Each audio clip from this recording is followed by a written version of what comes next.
Selamat datang di channel Alur Donghua.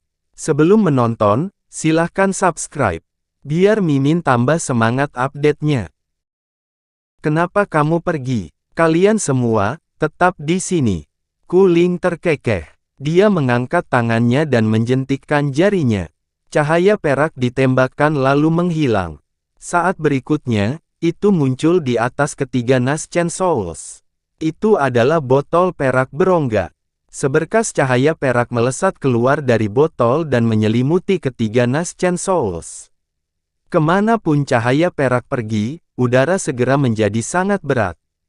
Tiga Naschen Souls tersapu oleh cahaya perak dan langsung jatuh ke dalam rawa. Cahaya merah menyala liar di permukaan Naschen Souls, tapi mereka tidak bisa bergerak. Ekspresi kejam muncul di wajah Naschen Soul Su Yangzi saat membuka mulutnya dan meludahkan pisau berwarna merah darah. Pisau berwarna merah darah terbang keluar dan menebas kepalanya seperti kilat. Naschen Soul segera terbelah menjadi dua. Setengah dari Naschen Soul segera menyala dan berubah menjadi api merah kecil dengan rune merah yang tak terhitung jumlahnya menari di dalamnya. Orang api merah kecil melambaikan tangannya dengan keras, meraih cahaya perak di sekitarnya dan mencabik-cabiknya. Setengah lainnya dari Naschen Soul Su Yangzi keluar dari celah ini. Pisau berwarna merah darah itu bergetar dan hancur, berubah menjadi bola cahaya merah yang melilit separuh Naschen Soul lainnya. Kecepatan separuh lainnya dari Naschen Soul tiba-tiba meningkat beberapa kali dan menghilang ke kejauhan. Ada sedikit keterkejutan di mata Kuling saat dia melihat ini. Dia ingin menghentikannya, tapi sudah terlambat. Dia tidak peduli. Dengan ujung jarinya, permukaan botol perak menyala dan dua Naschen Soul lainnya tersedot ke dalamnya. Gunung es putih hancur dan kepala ular sanca putih raksasa membawa artefak sihir penyimpanan dari anggota Sekte Api Sejati ke Kuling. Dia memindai artefak sihir penyimpanan ini dengan indera ilahi dan sedikit mengangguk. Dia melambaikan tangannya dan menyingkirkan mereka semua. Kemudian dia menepuk kepala piton raksasa itu dan berkata dengan lembut, "Kamu melakukannya dengan baik hari ini." Pandangan menjilat muncul di mata besar piton putih raksasa itu. Itu mengangguk pada Kuling, lalu tubuhnya yang besar berputar dan berubah menjadi cahaya putih yang terbang ke tas putih kecil di pinggang Kuling.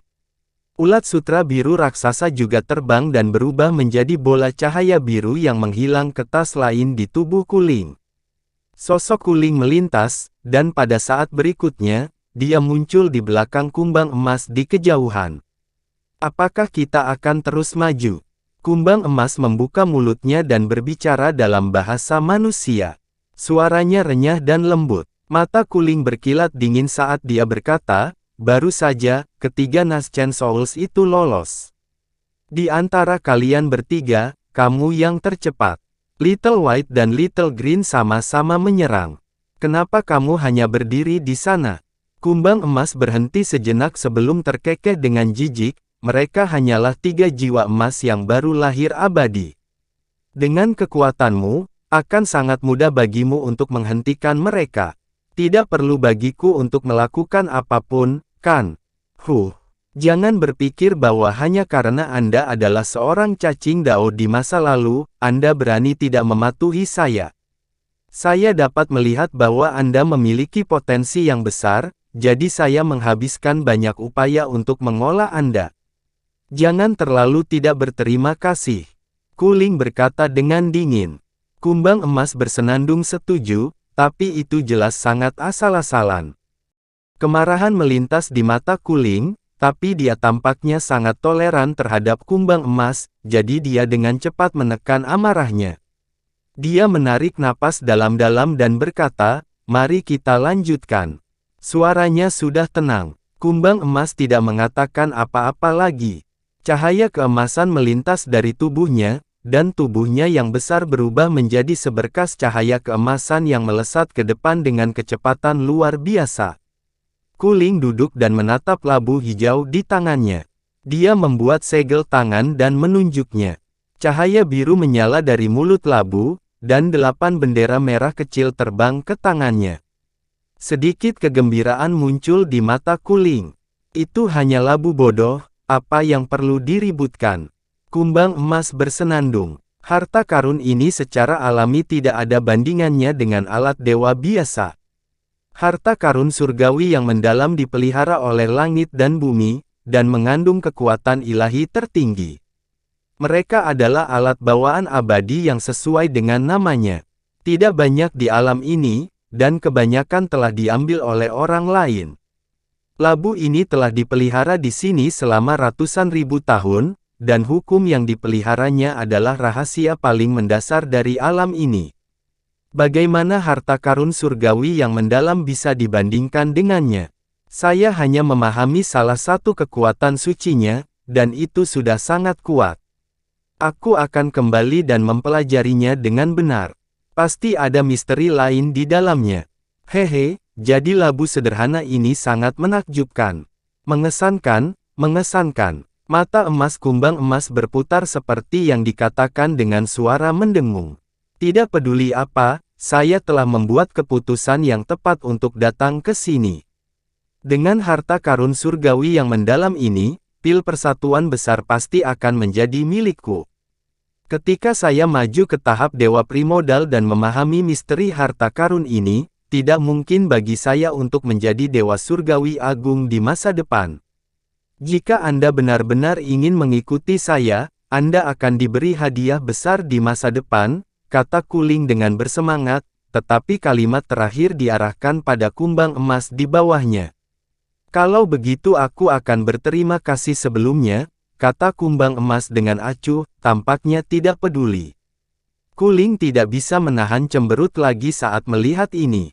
Kamu tidak tahu bagaimana menghargai bantuan. Dia mendengus dan kemudian mengabaikan kumbang emas itu. Dia terus memeriksa labu hijau di tangannya. Tiba-tiba, ekspresi Kuling sedikit berubah, dan matanya mendarat di dekat mulut labu hijau. Seluruh labu berwarna hijau zamrud, seolah-olah diukir dari batu giok. Namun, warna mulut labu itu jelas sedikit lebih terang. Itu belum sepenuhnya matang, dan ada sedikit kekurangan. Sepertinya aku mengambilnya terlalu dini. Jika itu puluhan ribu tahun kemudian. Tapi itu tidak masalah. Aku akan kembali dan mencari tanah roh dan cairan roh untuk memupuknya selama 1.000.000 tahun. Itu seharusnya cukup. Kuling menghela nafas dalam hati. Dia menemukan labu hijau ini di kebun herbal. Setelah menemukan harta karun ini, dia sangat gembira. Meskipun dia tahu bahwa itu tidak sepenuhnya matang, dia masih langsung mengambilnya setelah beberapa pertimbangan. Labu itu diambil sebelum benar-benar matang, dan itu pasti akan berdampak negatif pada harta karun itu. Namun, dia secara alami tidak akan membiarkannya tumbuh selama puluhan ribu tahun. Siapa yang tahu jika dia akan memiliki kesempatan lain untuk mengambilnya? Kuling memikirkan hal ini, lalu dia menutup matanya dan terus membuat isyarat tangan. Sinar cahaya perak memasuki labu, dan cahaya hijau samar segera muncul di labu. Di sisi lain, sekelompok kultivator terbang di atas hamparan pegunungan merah. Mereka adalah orang-orang dari istana Changliu. Sekelompok orang terhubung bersama dan berubah menjadi seberkas cahaya seperti naga biru yang melesat ke depan dengan kecepatan yang tak tertandingi. Pegunungan merah di bawah ditutupi dengan tanaman hijau subur, dan tidak ada kekurangan ramuan roh dan obat roh. Beberapa bahkan memancarkan fluktuasi energi roh yang kuat yang dapat dirasakan dengan jelas di udara. Orang-orang dari istana Changliu, terutama Dewa Sempurna, melihat ke bawah sepanjang waktu dengan mata serakah. Namun, Luo Qinghai, yang terbang di depan, tidak berniat berhenti. Dia bahkan tidak menundukkan kepalanya dan terbang lurus ke depan. Ketika yang lain melihat ini, mereka secara alami tidak berhenti mencari harta karun. Cendekiawan berwajah pucat di samping Luo Qinghai mau tidak mau berkata, "Tuan Istana, kita tidak perlu terburu-buru. Ramuan roh di bawah ini sangat luar biasa, dan beberapa di antaranya juga berguna bagi kita. Luo Qinghai memandang cendekiawan berwajah pucat itu dan berkata perlahan, "Saudara junior, tidak perlu mengatakan apa-apa. Saya punya alasan untuk melakukan ini." Iya, sarjana berwajah pucat itu terkejut, dan kemudian tidak berkata apa-apa lagi. Orang-orang dari Istana Abadi Beku Utara saat ini sedang berdiri di depan sebuah istana biru. Ada cahaya redup di dalam istana biru, dan jelas ada banyak hal baik di dalamnya. Semua memandang istana dengan keserakahan di mata mereka. "Masuk, tapi kamu hanya punya 15 menit. Setelah 15 menit, kita akan segera pergi," kata Xiao Jinhan dengan tangan di belakang. "Iya," semua orang menjawab dan segera terbang masuk. Xiao Jinhan berdiri di pintu masuk istana, tapi dia tidak masuk. Matanya berkedip-kedip seperti sedang memikirkan sesuatu. Di lautan awan kelabu, sebuah perahu terbang abu-abu terbang ke depan. Di lautan awan kelabu, ada kilatan cahaya hitam yang tampak seperti kilat hitam, sepanjang waktu akan menyerang kapal terbang abu-abu, tetapi semua terhalang oleh lapisan cahaya di kapal terbang. Sekelompok orang berjubah abu-abu duduk bersila di kabin perahu. Itu adalah orang-orang dari Sekte Fuling. Sosok Feng Tiandu yang tinggi dan kurus duduk bersila di tengah kabin, dan yang lainnya membentuk lingkaran di sekelilingnya. Gelombang cahaya abu-abu dipancarkan dari tubuh mereka. Setelah sekian lama, Feng Tiandu tiba-tiba membuka matanya, dan dia mengerutkan kening. Bagaimana ini bisa terjadi? Aku tidak bisa merasakan aura dari kedua rantai isolasi primordial itu lagi. Kemana orang itu pergi? Dia bergumam dalam pemikiran yang dalam. Di suatu tempat di kehampaan Istana Abadi, sebuah bola cahaya merah melintas di lautan awan. Dalam sekejap mata, jaraknya tidak kurang dari 10.000 mil. Dua sosok terbungkus dalam cahaya merah. Mereka adalah seorang lelaki tua berjanggut hitam dan seorang wanita berbaju kuning. Mereka adalah Taois Huyan dan Yunni. Keduanya memasang ekspresi serius dan tidak mengucapkan sepatah kata pun. Mereka diam-diam membentuk segel tangan dan bergerak maju. Di langit di atas rawa, kelompok klan Li Selatan dikelilingi oleh sekawanan burung aneh berwarna kuning. Burung aneh ini panjangnya 4-5 kaki, dan ada sarkoma hijau di kepala. Mereka memiliki paruh dan cakar yang tajam, dan terlihat sangat ganas. Kultivasi burung aneh ini tidak tinggi, tetapi jumlahnya ratusan, dan sangat cepat. Meskipun kultivator klan Li Selatan jauh lebih kuat dari burung aneh ini, mereka masih terjerat di sini dan tidak bisa bergerak maju untuk sementara waktu. Pada saat ini, berbagai kekuatan telah lama berada di Istana Dewa Netherfrost. Mereka semua telah memasuki kedalaman Istana Abadi, dan masing-masing memiliki pertemuan kebetulan atau kemalangan mereka sendiri. Mereka yang memiliki pertemuan kebetulan yang hebat secara alami memperoleh banyak harta. Mereka yang sangat sial juga meninggal di sini. Di Istana Dewa Netherfrost, yang telah diam selama bertahun-tahun yang tak terhitung jumlahnya, badai kembali muncul. Di lautan pasir yang tak terbatas, bola lampu hijau dengan cepat terbang ke depan. Itu adalah kapal terbang layang-layang hijau. Han Li berdiri di haluan kapal. Matanya berkedip dengan cahaya biru saat dia mengalihkan pandangannya sepanjang waktu. Lu Yuqing berdiri di sampingnya, memegang slip giok dengan peta di tangannya. Warna merah di wajah mereka tiba-tiba menghilang, dan mereka kembali normal. Mereka telah dengan jelas menemukan roh tanah air menurut peta, dan racun api di tubuh mereka telah dihilangkan. Meskipun tubuh mereka akan diracuni lagi setelah meninggalkan roh tanah air, selama mereka menghitung rute sebanyak mungkin dan bergerak maju di tanah roh air, tidak akan ada banyak masalah. Racun api aneh di lautan pasir tak terbatas yang sangat ditakuti orang lain bukanlah ancaman bagi mereka. Pada saat ini, keduanya telah tiba di kedalaman lautan pasir yang tak terbatas, dan tidak jauh dari lokasi lorong. Tiba-tiba, tatapan Han Li terfokus, dan dia melihat ke depan ke kanan. "Kakak Han, Ini adalah ilusi Fatamorgana ke-83. Dari sini dan seterusnya, kita akan menuju ke timur laut, kata Lu Yuqing setelah menyadari ketidaknormalan di depan.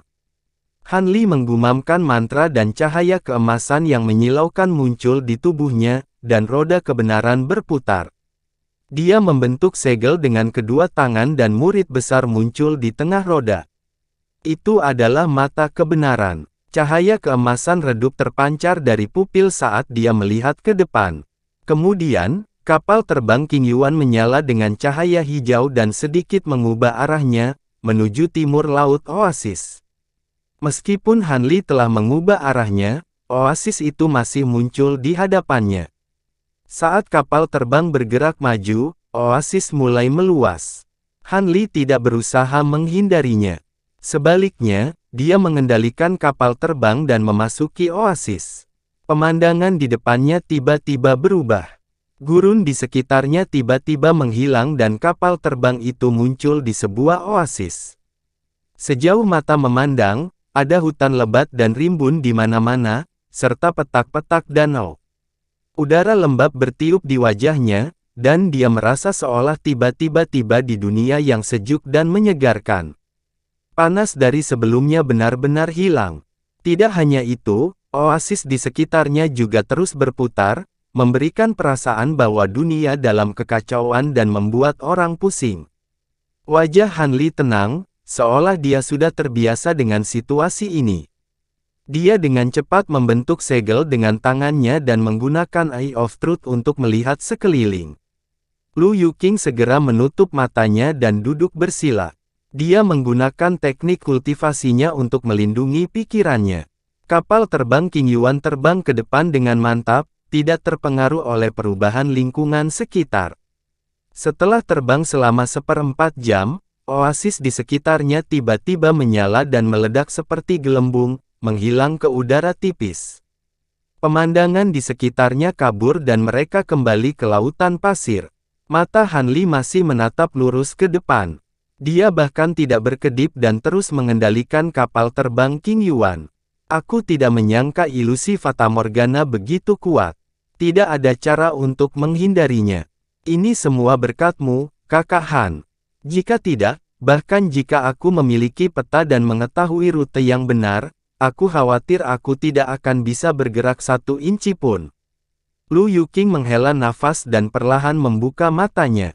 Ketika Han Li mendengar ini, dia samar-samar tersenyum. Lu Yuqing ragu-ragu sejenak, lalu berkata, kami tidak jauh dari lorong. Namun, menurut informasi yang saya terima, ada binatang iblis tahap Dewa Emas yang menjaganya. Tidak akan mudah untuk memasuki lorong. Apakah kamu tahu binatang apa itu? Han Li mengangkat alis dan bertanya. Lu Yuqing menggelengkan kepalanya dan berkata, aku tidak yakin. Aku hanya mendengar bahwa dia tidak lemah dan telah menjaga jalan itu selama entah berapa ribu tahun. Tidak masalah, aku hanya akan bertindak sesuai dengan situasinya. Han Li mengangguk sambil berpikir dan berkata perlahan. Melihat ekspresi Han Li, entah kenapa hati Lu Yuqing menjadi rileks. Dalam sekejap mata, setengah hari telah berlalu. Selama periode ini, mereka menghadapi beberapa ilusi meraj, dan Han Li mengandalkan Eye of Truth untuk menerobosnya satu persatu. Menurut peta Lu Yuqing, lorong itu tidak jauh di depan. Saat ini, Han Li masih bergerak maju di atas kapal terbang, tapi alisnya sedikit berkerut. Dia tidak lagi peduli dengan ilusi meraj di lautan pasir. Sekarang, satu-satunya hal yang dia khawatirkan adalah binatang iblis yang menjaga lorong. Jika apa yang dikatakan Lu Yuqing itu benar, binatang itu telah menjaga lorong entah sudah berapa tahun. Tuhan tahu seperti apa sekarang, dan apakah itu mendapatkan kekuatan magis lainnya. Saat dia berpikir, bayangan hijau melintas di depannya, dan ilusi oasis lainnya muncul. Han Li buru-buru menghentikan pikirannya, dan tubuhnya bersinar dengan cahaya keemasan, menampilkan mata kebenaran. Lu Yuqing melihat ke peta dan berkata, ini adalah ilusi meraj terakhir sebelum pintu masuk lorong. Tidak perlu mengubah arah, langsung saja. Han Li mengangguk. Perahu terbang King Yuan bersinar dengan cahaya biru, dan berubah menjadi bayangan biru saat bergerak lurus ke depan. Itu akan terjun ke oasis di depan. Tetapi pada saat ini, kehampaan di depan mereka menyala, dan 4 ilusi oasis lainnya muncul. 5 ilusi oasis berbentuk pentagram, dan mereka beresonansi satu sama lain. Pada saat yang sama, mereka bersinar terang, dan tiba-tiba berubah menjadi bola cahaya hijau besar. Melihat ini, Han Li dan Lu Yuqing terkejut, tapi sudah terlambat untuk menghentikan kapal terbang itu. Perahu terbang King Yuan melintas menjadi bola cahaya hijau, dan pemandangan di sekitarnya berubah, dan lautan pasir menghilang lagi. Tapi kali ini, itu bukan lingkungan oasis sebelumnya, tapi ruang berkabut.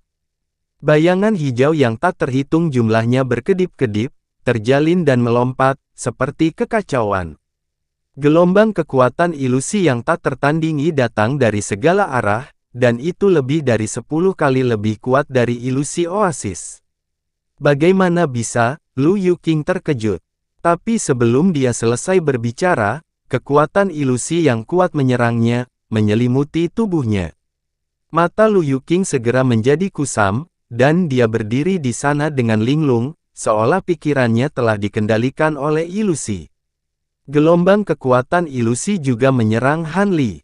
Meskipun perlawanannya secara alami jauh di atas Lu Yuqing, dia masih merasa agak tegang, dan gelombang pusing menyerang pikirannya. Dia menarik napas dalam-dalam, dan segera menggunakan seni kultivasi roh, perasaan dingin segera muncul di benaknya, dan pikirannya yang kacau juga menjadi jernih. Pada saat ini, Lu Yuqing, yang berada di sampingnya, tiba-tiba mulai menggerakkan tangan dan kakinya, dan jejak kegilaan muncul di matanya yang semula tumpul. Dia tiba-tiba berbalik untuk melihat Han Li, matanya dipenuhi dengan niat membunuh. Cahaya perak menyala di tangannya, dan pedang perak muncul. Cahaya pedang perak menyilaukan muncul di pedang. Cahaya pedang perak ini sangat murni, dan berbentuk benang perak yang tak terhitung jumlahnya. Pedang perak itu mengabur, berubah menjadi ilusi buram, dan menebas kepala Han Li. Sebelum bayangan pedang tiba, niat pedang yang sangat tajam telah tiba, seperti jarum baja panas yang tak terhitung jumlahnya menusuk ke dalam jiwa Han Li. Bahkan dengan kekuatan jiwa Han Li, dia masih mengerutkan kening, dan mau tidak mau mengeluarkan dengusan lembut. Pada saat yang sama, dia terkejut. Bepergian dengan Lu Yuqing sampai sekarang, dia belum pernah melihat Lu Yuqing menggunakan ilmu pedang. Kultivasi ilmu pedang wanita ini sebenarnya sangat mendalam sehingga niat pedangnya bisa melukai jiwa. Namun, dia secara alami tidak nyaman dengan cedera sekecil itu. Dia menjentikkan 5 jarinya, dan 5 sinar pedang hijau Qi terbang keluar, memblokir pedang perak dalam sekejap, dan hendak menghancurkannya. Tanpa diduga, pergelangan tangan Lu Yuqing bergerak, dan pedang perak itu melambung. Kemudian, dengan putaran yang tidak dapat dipercaya, ia melepaskan diri dari 5 sinar pedang Qi. Tubuh Lu Yuqing tiba-tiba melepaskan cahaya hijau yang menyilaukan, dan dengan putaran, dia menghilang ke udara tipis. Han Li tertegun. Pada saat berikutnya, sosok-sosok di sekitarnya bergetar, dan 5 Lu Yuqing yang identik muncul. Setiap tubuh Lu Yuqing memancarkan Qi pedang yang kuat dan padat yang sama sekali berbeda dari sebelumnya. Pedang panjang perak di tangan mereka bersinar lebih terang sekali lagi saat mereka dengan keras menusuk bagian vital Han Li. 5 pedang perak semuanya menusuk lapisan film kristal cahaya bintang yang muncul di permukaan tubuh Han Li, dan diblokir. Pada saat yang sama, mata kebenaran di depan Han Li memancarkan cahaya keemasan, dan menyapu kelima Lu Yuqing. Saat berikutnya, mata Han Li berbinar, seolah dia mengerti sesuatu, dan tiba-tiba membuka mulutnya. Busur listrik emas tebal terbang keluar dari mulutnya, dan mengenai Lu Yuqing di sebelah kirinya dengan sangat cepat. Orang itu mengaum pelan, dan dengan lambaian tangannya, pedang perak di tangannya berubah menjadi lapisan tebal selubung pedang perak, melindungi tubuhnya. Busur listrik emas menghantam selubung pedang, dan segera terdengar serangkaian suara berderak yang tajam. Yang mengejutkan, hampir setengah dari tabir itu hancur oleh bayang-bayang pedang. Namun, kerudung pedang perak itu juga bergetar hebat, dan akhirnya mencapai batasnya. Dengan retakan yang tajam, itu runtuh. Pedang perak di tangan Lu Yuqing tiba-tiba hancur, berubah menjadi kepingan perak yang tak terhitung jumlahnya. Busur listrik emas yang tersisa tidak berhenti, dan mengenai tubuh Lu Yuqing. Tubuh wanita itu langsung dipukul seperti karung pecah, dan langsung mengenai kabin kapal terbang itu. 4 tubuh Lu Yuqing lainnya bergetar, lalu menghilang. Pada akhirnya, Lu Yuqing mendengus teredam, dan sekali lagi membalik. Matanya bersinar dengan cahaya yang ganas, seolah-olah dia akan melakukan sesuatu. Pada saat ini, kehampaan di sekelilingnya menyala, dan rantai kristal tebal muncul, menjerat wanita itu dengan kecepatan kilat. Rantai ini berwarna perak putih, dan bersinar. Terlebih lagi, samar-samar terlihat, seolah-olah bukan fisik, itu adalah rantai indera ilahi. Tubuh Lu Yuqing langsung tidak bisa bergerak, tetapi ekspresi hiruk-pikuk di wajahnya tidak kembali normal, dan dia masih berjuang dengan sekuat tenaga. Han Li dengan cepat melantunkan mantra, dan dengan jentikan jarinya, beberapa mantra terbang keluar, memasuki berbagai bagian tubuh Lu Yuqing. Rune yang tak terhitung jumlahnya samar-samar muncul dalam mantra, memancarkan kekuatan penyegelan. Saat mantra memasuki tubuhnya, beberapa cincin kristal muncul di tubuh Lu Yuqing, mengikat tubuhnya dengan kuat. Cahaya biru pelindung wanita itu segera menghilang seperti es yang bertemu api. Tubuhnya lemas, dan jatuh ke tanah.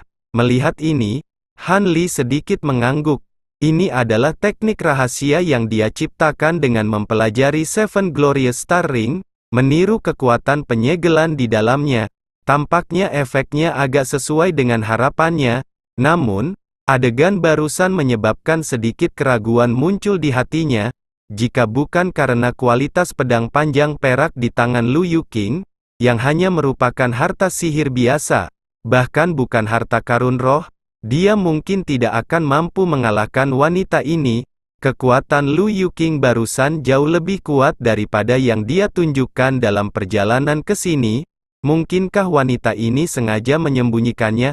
Han Li menatap dalam-dalam ke wanita yang sudah jatuh ke tanah, dan segera memalingkan muka. Saat ini, dia masih dalam situasi berbahaya, dan dia tidak peduli dengan Lu Yuqing. Selaput polaritas sejati di sekeliling tubuhnya berkilat, dan dia duduk bersila, memandangi ruang berkabut di sekelilingnya. Meskipun ilusi ini sangat kuat, dia dapat melihat bahwa ruang berkabut di sekelilingnya pada dasarnya sama dengan ilusi di oasis.